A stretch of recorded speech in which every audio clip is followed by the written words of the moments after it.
Salve Maria, até onde vai essas pregações de torcida para perseguir e degrinir a igreja? Aqui, ó, Pedro foi escolhido Papa para ser o Papa, o primeiro Papa da igreja, ó, a visão adventista do sétimo dia. Ó. Nós temos que pregar contra esses hereges, cara. É demais. Mas antes eu quero lançar a pergunta. Professor Leandro Quadros, a Igreja Católica diz que Pedro foi o primeiro Papa. E olha só o que fala esse texto que eu vou ler para você aqui. Mateus capítulo 16, os versos de 16 até 19, diz o seguinte. Simão Pedro respondeu, o Senhor é o Messias, o Filho do Deus vivo. Jesus afirmou, Simão, filho de João, você é feliz porque esta verdade não foi revelada a você por nenhum ser humano, mas veio diretamente do Pai que está no céu.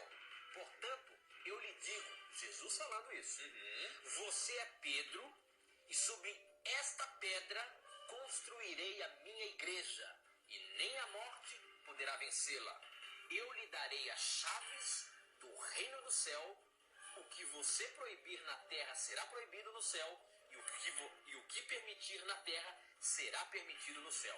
Olha aqui, professor. A questão desse texto é clara com relação à autoridade que Jesus está dando aqui a Pedro. Certo. O que ele falasse, aconteceria no céu. Se ele proibisse aqui na terra, seria proibido no céu. Certo. Se ele autorizasse aqui na terra, seria autorizado no céu. É exatamente isso o que acontece no papado também. É o que a igreja... Interessante. É simples entender isso. Pedro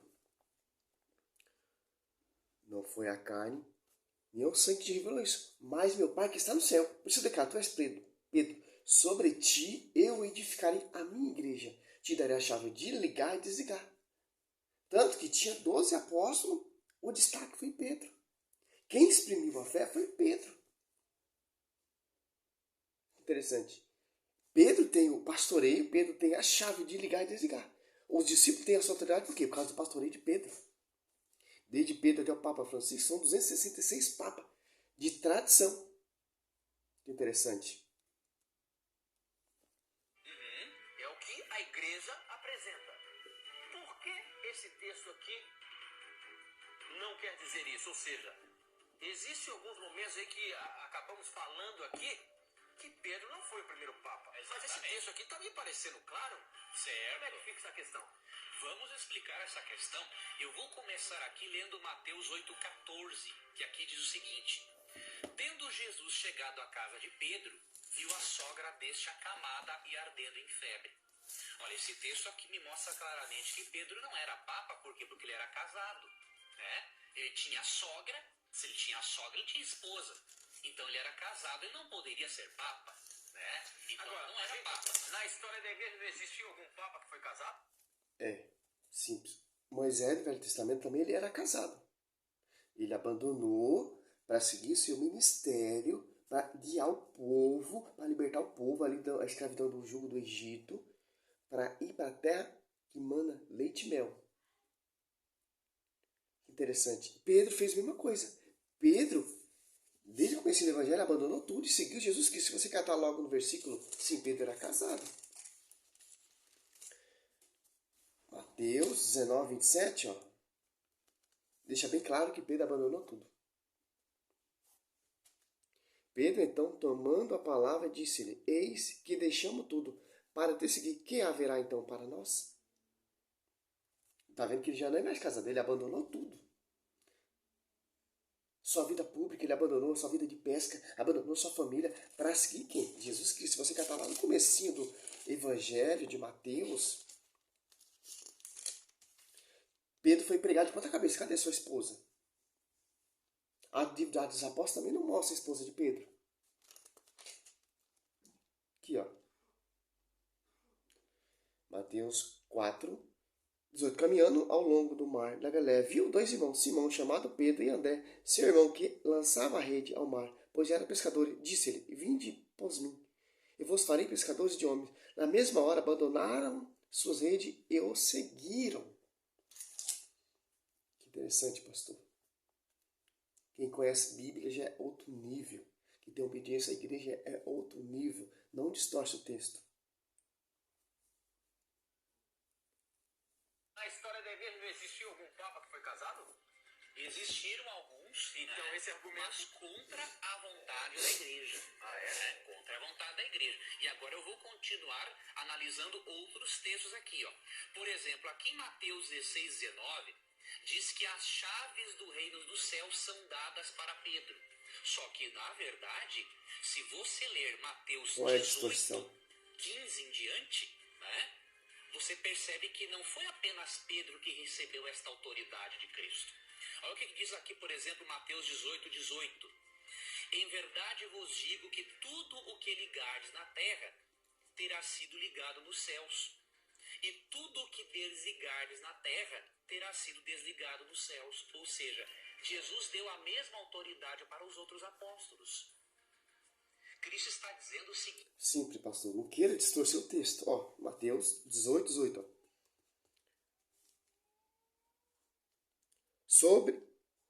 Olha só. Em verdade vos digo, tudo o que ligares sobre a terra será ligado no céu. E tudo o que desligares sobre a terra será desligado no céu. Agora, lê o 17. Profecia para a igreja. Então, se for quer esse pensamento seu, Edir Macedo tem essa chave de ligar, Sila Malafaia tem essa chave de ligar, o Agenor Duque tem essa chave de ligar, o R.R. Soares tem essa chave de ligar, o Valdomiro Santiago tem essa chave para ligar. Não, meu irmão, é só a igreja, a Pedro.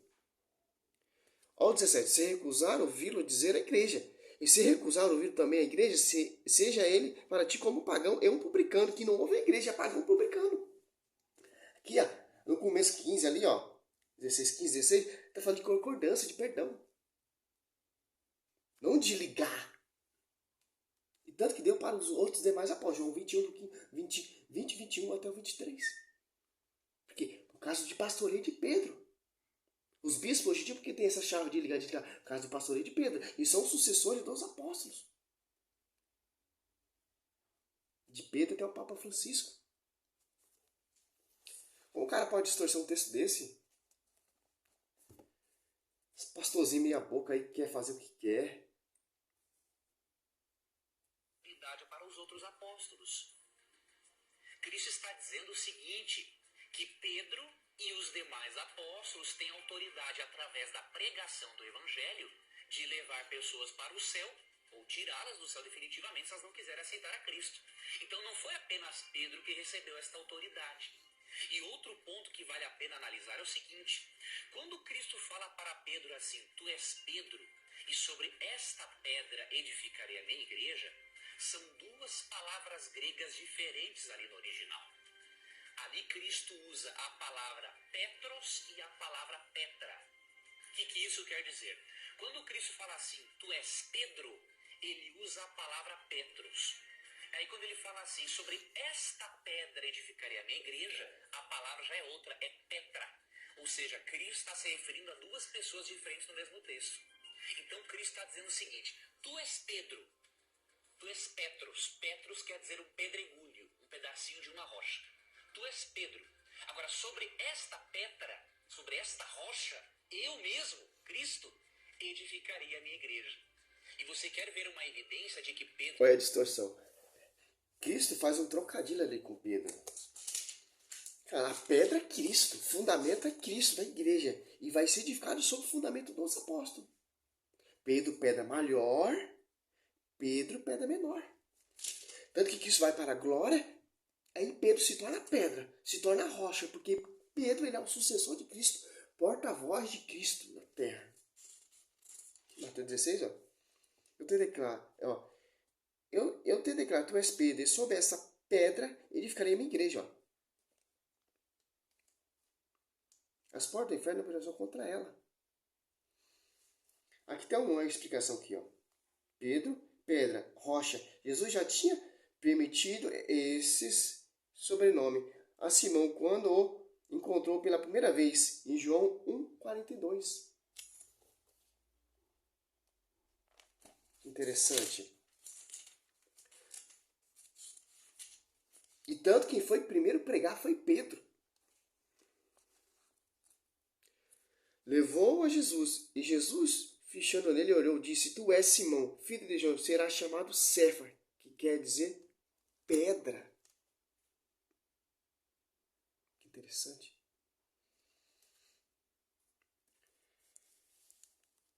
Então foi assim. Então, Martinho Lutero se revoltou contra a igreja, que estava ali na unidade com o corpo misto de Cristo, com a cabeça se apartou. Martinho Lutero ele tinha acesso à chave. Quando ele se revoltou e foi protestar contra a igreja, ele perdeu esse acesso para fundar a sua própria igreja. Então, se for esse pensamento desses protestantes, todas as igrejas que surgem têm a chave de ligar e desligar.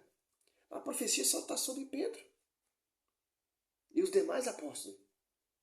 Esse cara está aqui em João, ó,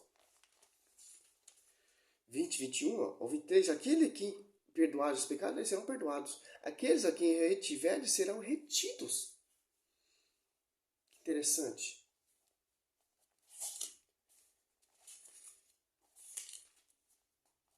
Não tem onde correr, meu irmão. A profecia está na igreja, sob o pastoreio de Pedro e os apóstolos, o fundamento dos apóstolos. Cristo ele é o fundador e o fundamento. Edificaria a minha igreja. E você quer ver uma evidência de que Pedro não era a pedra principal da igreja? O próprio Pedro disse isso. Ele vai tentar distorcer também. Pedro 2, né? Capítulo 5. Até Pedro reconhece que Cristo é a pedra. Interessante. Esse quer que está assim: sobre ti, Pedro, eu edificarei minha igreja, você vai ser o Papa. Esse cara quer que tenha isso na Escritura. Não, a tradição vai mostrar isso mesmo. Capítulo 2, versos 5 a 8, aqui diz o seguinte: Também vós mesmos, como pedras que vivem, sois edificados casa espiritual para seres sacerdócio santo, a fim de oferecer de sacrifícios espirituais agradáveis a Deus, por intermédio de Jesus Cristo. Agora olha o que ele fala de Cristo. Eis que põe em Sião uma pedra angular, eleita e preciosa, e quem nela crer não será de modo algum envergonhado. Pedro disse que a pedra central da igreja é Cristo. Eu prefiro acreditar em Pedro. E você, amigo telespectador, amigo ouvinte e internauta? E eu relembro também de uma coisa. Leia Atos capítulo 15. No concílio de Jerusalém, quem estava comandando o concílio não era Pedro, era Tiago. Então as evidências bíblicas são claras em mostrar que Pedro nunca foi papa, né? E que não recaiu a autoridade da igreja apenas nele. Essa é uma interpretação equivocada e que nós devemos rejeitar. Que interessante. Sim, bispo de Jerusalém era Tiago. Mas a voz de Tiago não prevaleceu. Olha como esse cara distorce esse texto. Atos Apóstolos 15, ó. 7. Aqui você vê a autoridade de Pedro. Aqui você vê o pastoreio de Pedro. Ao fim de uma grande discussão, Pedro levantou-se e disse: Irmãos, vós sabeis que já há muito tempo Deus me escolheu dentre vós, para que da minha boca os pagãos ouvissem a palavra do evangelho e cresce. Como diz aí o bispo de Jerusalém, Tiago, ele está tendo curtido, está tendo a contenda. Pedro bota a casa em ordem, porque ele é o pastor, porque ele tem a chave, ele tem a autoridade, ele tem o envio. João 21, do 15 a 17. Pedro, apacenta meus cordeiros. Pedro, apacenta aos meus cordeiros. Pedro, apacenta a minha ovelha. Que distorção melanculosa desses caras, cara. Aonde os caras leem isso? Se você for catar, ver a visão, a pregação desses caras, todo mundo tem acesso. A profecia só foi a Pedro. Quando o apóstolo Paulo se converte, ele vai lá em Jerusalém ser reconhecido a graça. João, Tiago, bispo de Jerusalém, Pedro e João. Pedro por quê? Pedro porque ele é o pastor. Reconhecer a graça, apóstolo Paulo. Interessante. Aonde os caras lêem isso na escritura? Aqui, ó. Aonde está isso? pastor adventista, sétimo dia?